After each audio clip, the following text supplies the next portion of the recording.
Selamat pagi suster, frater, dan Bapak Ibu sekalian yang dikasihi Tuhan. Pengumuman gereja hari Minggu biasa ke-18, 31 Juli 2022. Petugas liturgi minggu depan, misa minggu pagi lingkungan Santo Andreas, misa minggu sore lingkungan Santo Augustinus, penghias altar lingkungan Santo Yusuf. Pendaftaran baptis balita telah dibuka. Formulir pendaftaran dapat diambil di sekretariat paroki pada hari dan jam kerja. Masih tersedia ruah edisi Juli-September 2022 di toko buku Vincentia. Foto kenang-kenangan penerimaan sakramen penguatan dapat diambil di sekretariat paroki pada hari dan jam kerja. Ketentuan mengikuti perayaan Ekaristi. Scan barcode peduli lindungi melalui HP di pintu gerbang gereja dan gerbang parkiran. Jika hijau artinya diperbolehkan untuk masuk, jika merah dimohon kesadarannya untuk kembali ke rumah. Apabila tidak memiliki aplikasi peduli lindungi, mengisi form yang disediakan tim prokes paroki dan menunjukkan bukti telah vaksin minimal 2 kali. Keputusan mengajak anak-anak menjadi pilihan dan tanggung jawab orang tua masing-masing. Bangku gereja maksimal ditempati 3 orang. Menjalankan protokol kesehatan selama mengikuti perayaan Ekaristi. Pintu gerbang gereja dan parkiran ditutup 5 menit sebelum perayaan Ekaristi dimulai, agar petugas prokes juga mendapat kesempatan mengikuti perayaan Ekaristi secara penuh. Demikian pengumuman gereja minggu ini. Terima kasih atas perhatiannya.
Pada perayaan Ekaristi ini kita mendoakan wujud sebagai berikut. Mohon doa untuk Ananda Laurencia Adinda Karina yang hari ini sedang berulang tahun ke-12. Semoga semakin dewasa di dalam iman dan mampu menjadi anak Allah yang baik. Juga mengucap syukur atas ulang tahun pernikahan yang ke-13 Aris dan Lilit. Semoga semakin memancarkan teladan keluarga kudus di Nazaret. Dan juga kita doakan doa dan intensi pribadi kita dengan doa gereja.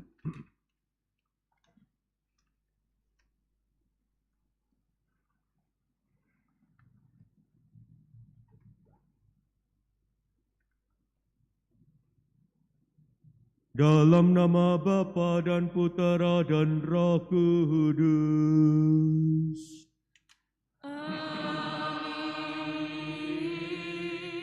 Tuhan bersamamu dan bersama rohmu. Saudara, frater, Bapak, Ibu, dan saudara-saudari yang terkasih dalam Kristus, hari ini bersama dengan Bunda Gereja kita merayakan hari Minggu biasa yang ke-18. Kita diajak oleh Tuhan untuk senantiasa mampu menyerahkan hidup kita sepenuhnya kepada penyelenggaraan ilahinya. Akan tetapi ternyata dalam hidup ini kita seringkali tak mampu melakukan hal tersebut. Menyadari segala kelemahan, kerapuan, dan keberdosan kita di hadapan Allah, marilah kita menundukkan kepala, kita mengakui dan menyesali bahwa kita telah berdosa, supaya layak merayakan peristiwa penyelamatan ini.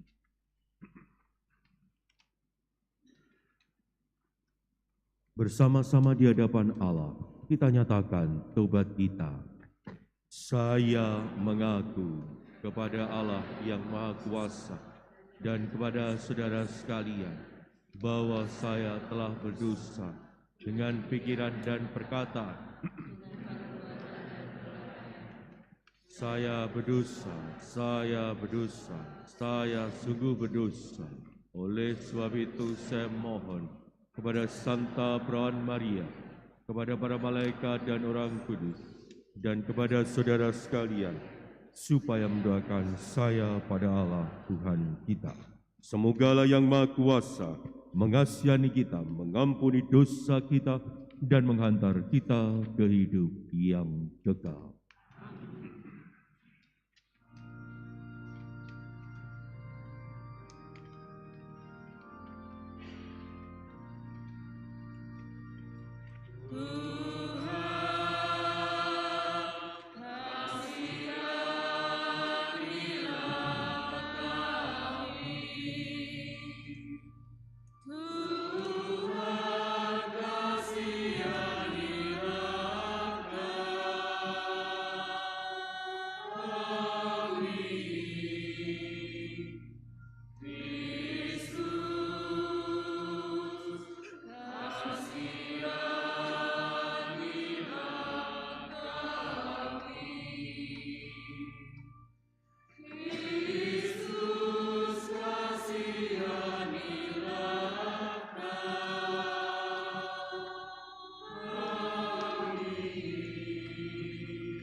Kemuliaan kepada Allah di surga.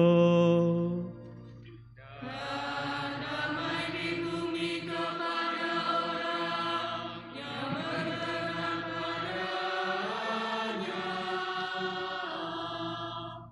Kami memuji Dikau.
Engkaulah kudus, hanya Engkaulah Tuhan, hanya Engkaulah Maha Tinggi, ya Yesus Kristus.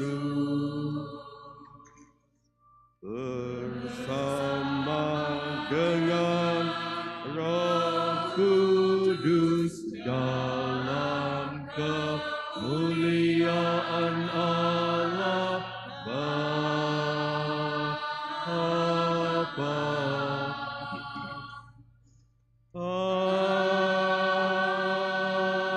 Amin. Marilah berdoa. Allah Bapa yang Maha Bijaksana, Engkau mengenal kami masing-masing dan mengetahui kebutuhan-kebutuhan kami.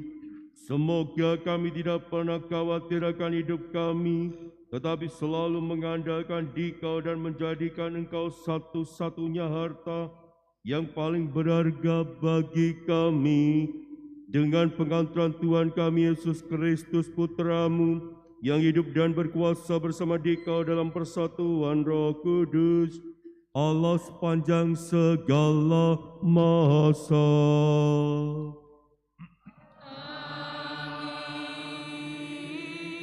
Kita duduk untuk mendengarkan sabda Tuhan.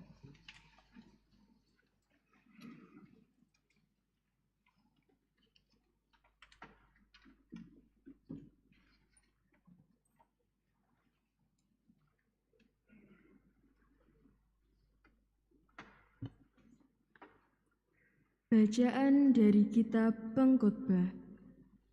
Kesia-siaan belaka. Kata pengkhotbah sungguh kesia-siaan belaka. Segala sesuatu adalah sia-sia. Sebab kalau ada orang berlelah-lelah mencari hikmat, pengetahuan, dan kecakapan, maka ia harus meninggalkan bagiannya kepada orang lain yang tidak berlelah-lelah untuk itu. Ini adalah kesia-siaan dan kemalangan besar. Apakah faedah yang diperoleh manusia dari segala usaha yang dilakukannya dengan jerih payah di bawah matahari dan dari keinginan hatinya, seluruh hidupnya penuh kesedihan dan pekerjaannya penuh kesusahan hati. Bahkan pada malam hari, hatinya tidak tentram. Ini pun adalah kesia-siaan. Demikianlah sabda Tuhan.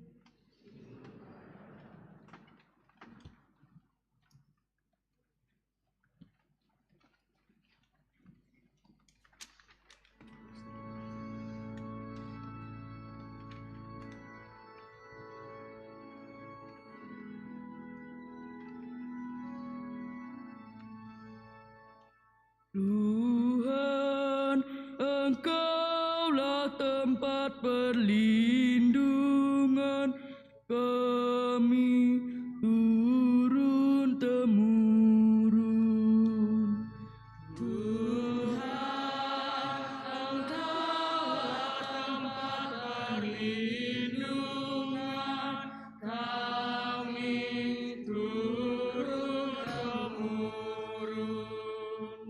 Engkau mengembalikan manusia kepada debu. Hanya dengan berkata, "Kembalilah, hai anak-anak manusia." Sebab di matamu 1000 tahun sama seperti hari kemarin, atau seperti satu giliran jaga di waktu malam.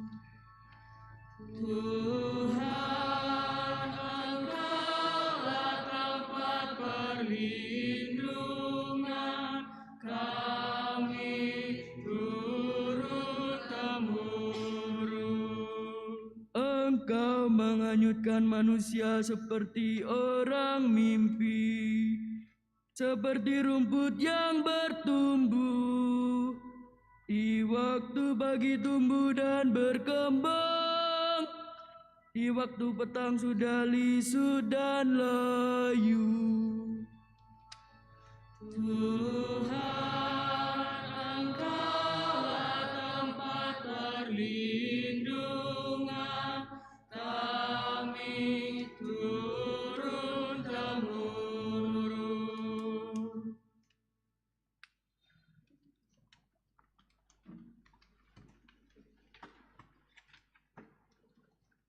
Bacaan dari surat Rasul Paulus kepada jemaat di Kolose.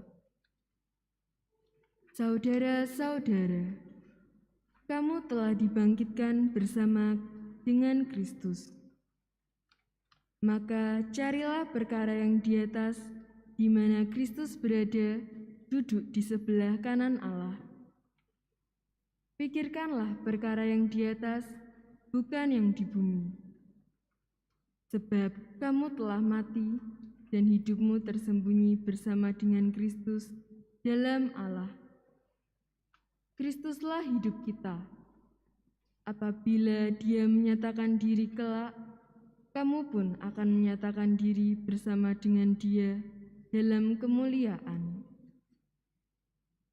Karena itu, matikanlah dalam dirimu segala yang duniawi, yaitu percabulan, kenajisan, hawa nafsu, nafsu jahat, dan juga keserakahan yang sama dengan penyembahan berhala.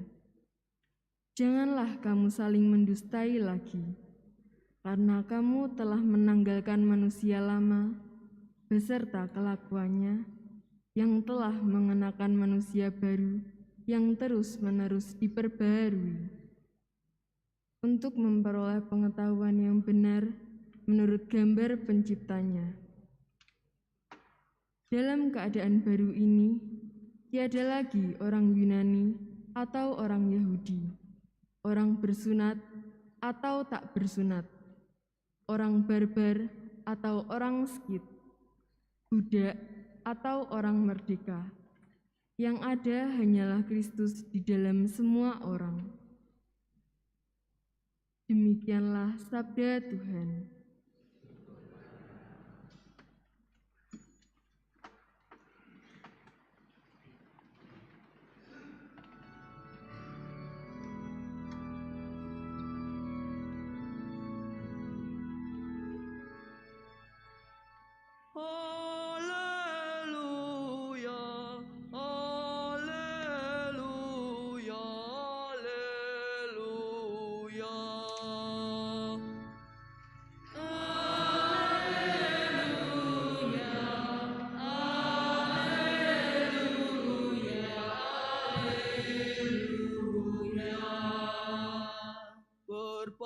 berbahagialah orang yang miskin di hadapan Allah, karena merekalah yang empunya kerajaan surga.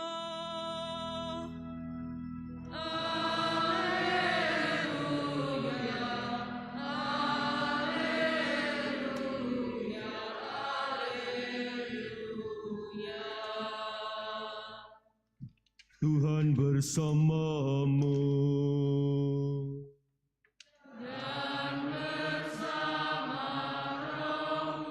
Inilah Injil suci menurut Lukas.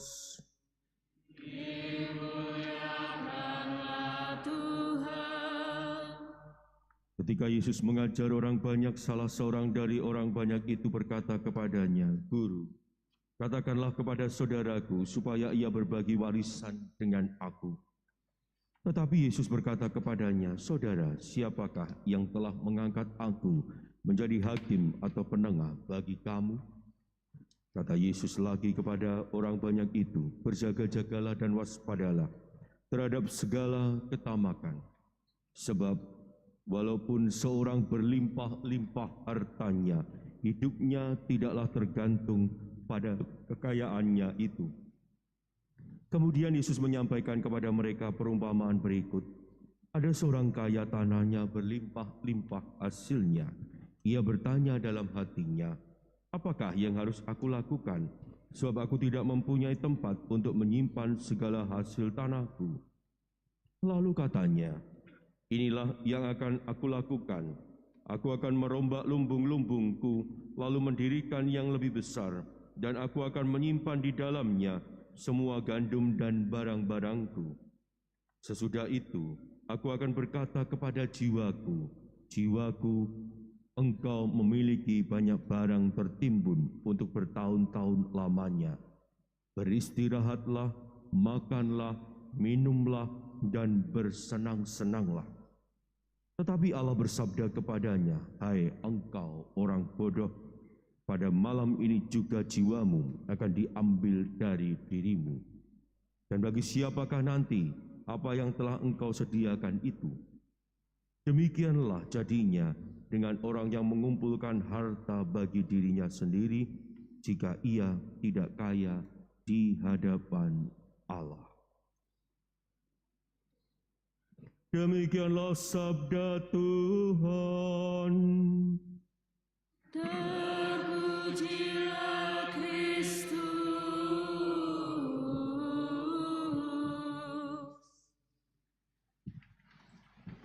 Suster, frater, Bapak, Ibu, dan saudara-saudari yang terkasih dalam Kristus,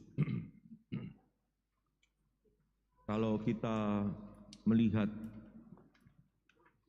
dalam hidup kita itu seringkali kita itu dihadapkan pada sebuah pilihan. Pilihan yang harus diambil, apapun itu. Tidak bisa kita memilih ataunya. Pilih ini atau ini. Saya pilih ataunya saja, Romo. Tidak bisa. Kalau kata-kata bisa atau. Tapi kalau suruh milih, ya kita harus memilih antara A atau B. Kalau milih A, nanti kita akan dihadapkan lagi pada pilihan C atau D. Begitu milih B, kita akan dihadapkan pada pilihan E atau F. Terus, begitu, dan begitu seterusnya. Dan ketika kalau kita memilih, kita pasti akan memilih yang terbaik. Tidak mungkin kita memilih, pokoknya syukur milih saja, seperti kalau anak ujian itu, tidak ngerti jawabannya lalu ngitung kancing. A, B, C, D, E, A, B, C, D, O, E. Ini E terus mesti. Ini jawabannya E terus. Hanya dihitung A, B, C, D, E, O, E, A, B, C, D, E. Tidak mungkin seperti itu. Pasti kita akan mencari sesuatu yang terbaik. Yang terbaik dari yang ada. Pertanyaannya bagi Anda dan saya, kalau Anda dan saya disuruh milih hari ini, dunia dan Allah, Mana yang kita pilih?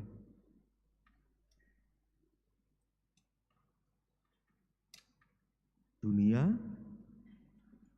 atau Allah? Mana yang Anda pilih? Kalau berani jawab, pasti semua akan serentak Allah, ya kan? Ya udah, nggak usah dikatakan, saya sudah tahu pasti Anda akan menjawab Allah. Pertanyaannya, benarkah Allah yang menjadi pilihan pertama dalam hidup Anda? Apakah benar Allah itu menjadi pilihan utama dalam hidup kita? Kalau Allah yang menjadi pilihan utama, apakah sudah tampak dalam kehidupan kita sehari-hari? Dalam bacaan Injil tadi kita diajak oleh Tuhan untuk apa? Memilih Dia dibandingkan memilih tawaran-tawaran yang diberikan oleh dunia ini. Dengan jelas dikatakan, demikianlah jadinya dengan orang yang mengumpulkan harta bagi dirinya sendiri jika ia tidak kaya di hadapan Allah. Allah lah yang harus kita pilih dalam hidup ini. Allah lah yang harus menjadi utama dalam hidup Anda dan hidup saya, bukan justru sebaliknya. Tetapi seringkali kita justru tak mampu melakukan hal tersebut. Kenapa? Karena seringkali kita justru memilih yang tampak. Allah tidak tampak di hadapan kita. Allah tidak terlihat di depan kita. Yang terlihat adalah kekayaan. Yang terlihat adalah kedudukan. Yang terlihat adalah prestasi. Yang terlihat adalah kemapanan hidup. Dan inilah yang membuat kita terlena.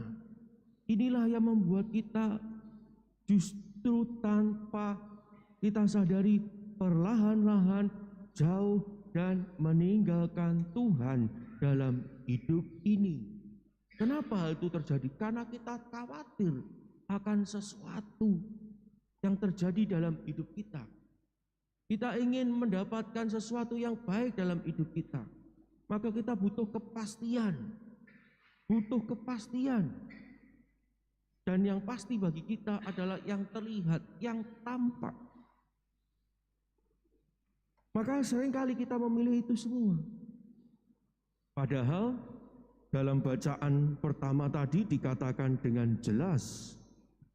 Dikatakan dengan jelas kepada Anda dan saya. Apa yang ada di bawah matahari adalah kesia-siaan belaka. Kata kitab Pengkhotbah dijelaskan bahwa kesia-siaan belaka kata Pengkhotbah. Sungguh kesia-siaan belaka. Sebab sesuatu adalah sia-sia. Sebab kalau ada orang yang berlelah-lelah mencari hikmat, pengetahuan dan kecakapan, maka ia harus meninggalkan bagian kepada orang lain yang tidak berlelah-lelah untuk itu. Ini adalah kesia-siaan dan kemalangan besar. Apa faedahnya yang diperoleh manusia dari segala usaha yang dilakukan dengan jerih payah di bawah matahari dan dari keinginan hatinya. Seluruh hidupnya penuh kesedihan dan pekerjaannya penuh kesusahan. Bahkan pada malam hari hatinya tidak tentram. Ini pun adalah kesia-siaan. Pertanyaannya bagi Anda dan saya, kalau begitu Romo, ketika memilih Tuhan dalam hidup ini, apa yang harus kita lakukan? Apakah kita hanya diam saja supaya kita tidak larut dalam hal-hal yang mengikat kita, pengaruh-pengaruh dunia seperti yang dikatakan dalam bacaan kedua tadi. Kita dipenuhi dengan percabulan kenajisan hawa nafsu, nafsu jahat dan juga keserakan. Apakah kita hanya diam saja? Kalau gitu sudah tidak usah bekerja, diam saja, duduk manis, berdoa sepanjang hari. Tuhan tidak pernah mengatakan itu. Rasul Paulus dengan jelas mengatakan, setiap pekerja berhak mendapat upahnya. dan Ia sendiri bekerja. Tuhan tak pernah diam. Tuhan selalu datang menyapa semua orang, dan itulah yang harus kita lakukan.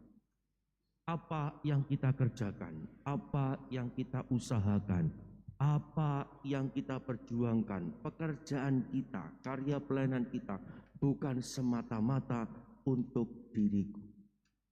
Apa yang kita peroleh bukan semata-mata untuk kepentinganku, bukan semata-mata hanya untuk memuaskan hawa nafsuku, bukan semata-mata untuk memenuhi segala hasrat-hasrat yang ada dalam diriku, tetapi apa yang kumiliki adalah sarana bagiku untuk menjadi bagian dari kerajaan Allah, menjadi bagian untuk ikut ambil bagian menjadi pewarta-pewarta kasih Allah dalam hidup ini.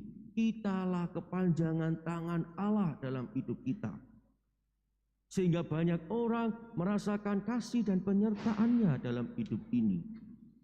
Sehingga dengan teladan hidup kita, dengan apa yang kita miliki, kita justru membawa banyak orang untuk sampai dan merasakan kasih dan penyertaan Tuhan.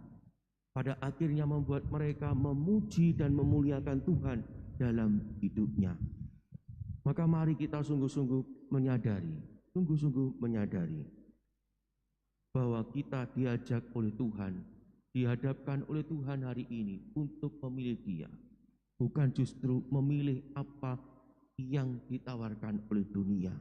Ketika kita memilih apa yang ditawarkan oleh dunia, kita tidak segan-segan untuk menyakiti saudara-saudari kita, untuk menipu sana sini, untuk hanya mengobrol omongan dan janji-janji saja, demi apa? Sesuatu yang tidak kekal, demi sesuatu yang tidak pasti, meskipun tampak di depan kita. Pandemi COVID-19 mengajarkan kepada Anda dan saya, apa yang kita miliki ternyata tak mampu menjaga diri kita. Hanya Tuhan dan penyelenggaraan ilahinya yang mampu membuat kita hari ini masih diperkenankan duduk untuk ikut ambil bagian dalam perayaan Ekaristi. Kekayaan, kedudukan, prestasi, kehebatan kita ternyata tak mampu menjaga kita. Yang mampu menjaga Anda dan saya hanyalah Tuhan. Maka mari bersama-sama memilih Tuhan dalam hidup kita, sehingga kita sungguh-sungguh mengalami keselamatan itu. Apa yang perlu kita ragukan? Apa yang perlu kita tanyakan kepada Tuhan? Keraguan apa yang membuat kita khawatir? Ia sendiri mengatakan, burung pipit di ladang diberi makan, bunga bakung didandani, apalagi engkau yang berharga di mata Tuhan pasti akan dijaga dan dilindungi. Maka jangan ikuti arus dunia, tetapi ikutilah apa yang menjadi kehendak Tuhan dalam hidup ini. Berkatalah melimpah dalam kehidupan kita.